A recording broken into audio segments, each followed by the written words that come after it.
Saludos cordiales a toda esa comunidad educativa que está siempre dispuesta para aprender. Esta vez estamos tratando los temas de cuál es el impacto colonial acá en Latinoamérica. En este caso vamos a tratar sobre los cambios biológicos y ecológicos, culturales que se dieron con la llegada de Cristóbal Colón acá a América. Para lo cual vamos a tratar el objetivo de esta clase, que es analizar el impacto ecológico, el cambio de los hábitos culturales, sociales de la población indígena a partir de la introducción de especies animales y vegetales foráneas. Para ello vamos a empezar respondiéndonos ¿cuáles fueron los principales cambios? Y vamos a imaginar mentalmente qué cambios hubo en el entorno con la llegada de españoles en Andinoamérica Ecuatorial. Realizamos ahí un listado de plantas, animales que los españoles introdujeron a tierras americanas. Y también vamos a hacer una pregunta a modo de reflexión. ¿Qué incidencia hay en el medio ambiente cuando se introducen especies de animales y plantas que no pertenecen a un hábitat natural originario, ¿no? Entonces, para responder a esta pregunta, vamos a tratar primero qué es el mestizaje gastronómico. Con los españoles llegaron especies que transformaron el entorno, las costumbres alimenticias y productivas y los ritmos de vida de la población local. Estos incidieron en los cambios biológicos, ecológicos y culturales en la población nativa. Por ejemplo, el caballo empezó a formar parte de la ciudad y su entorno, mientras que las mulas y los burros facilitaron el transporte en largas distancias. Los pastos para la cría de estos animales aumentaron rápidamente y muchas de las tierras agrícolas que los indígenas tenían, dedicadas a sus cultivos de papa, melloco, oca, ahora fueron invadidas y destinadas para los pastizales de estos ganados vacuno, ovino, porcino. Los enormes rebaños de ovejas que suplantaban a estas manadas imperiales de llamas empezaron a poblar todos estos páramos andinos. Con los europeos llegaron también novedosas técnicas que transformaban la práctica milenaria de uso y aprovechamiento del suelo. La introducción del arado, por ejemplo, permitió el cultivo intensivo de terrenos que antes se explotaban rotativamente con un método de la quema y el barbecho.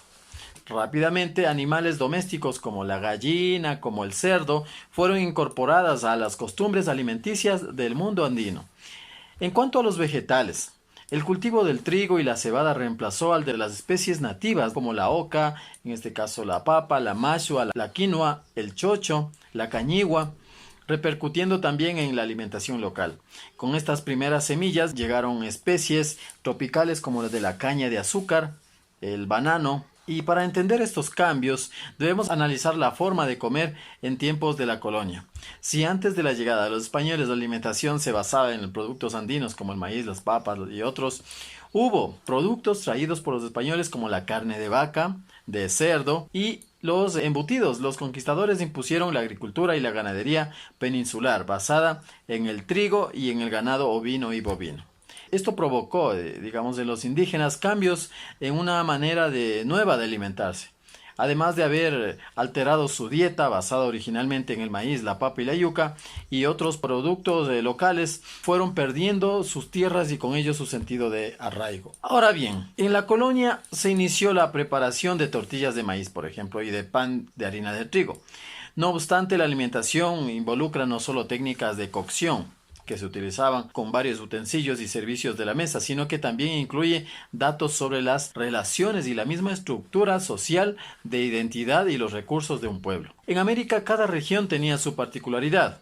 Por ejemplo, en cuanto a la alimentación, el maíz era la base de la alimentación maya y azteca, y en los incas era la papa. La yuca era un producto propio de lo que ahora es Brasil y Paraguay.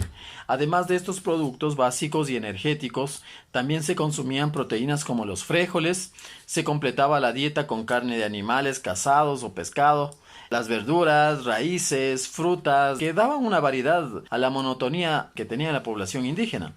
Entonces, según las zonas, se consumía, por ejemplo, el tomate, el mamey, el aguacate y otros vegetales nativos americanos. Ahora vamos a ver ¿cuáles son los cambios culturales en la colonia? La cultura también se veía reflejada en la estructura social. En ella se evidenciaron las desigualdades de la sociedad colonial.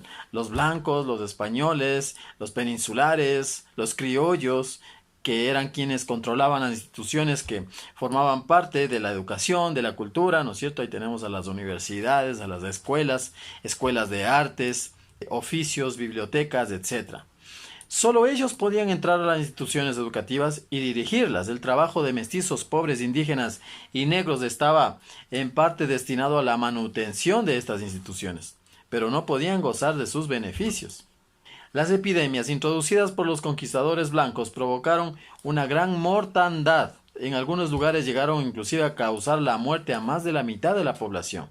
Entre ellos, por ejemplo, tenemos el sarampión, la misma gripe, la viruela, la papera, la malaria, el cólera, la tuberculosis, que diezmaron la vida de miles de indígenas carentes de defensas inmunológicas y una medicación adecuada. No existía, no había antibióticos todavía. Entonces, el indio era vulnerable a las nuevas enfermedades traídas por los españoles. Entonces, de forma contraria, las afecciones de los indígenas no afectaron en mayor medida a los conquistadores. Con la introducción de los esclavos afro en América, llegaron también las epidemias africanas que provocaron estragos entre los indios, en especial la fiebre amarilla. Fíjense que brotó con más intensidad en el siglo XVII.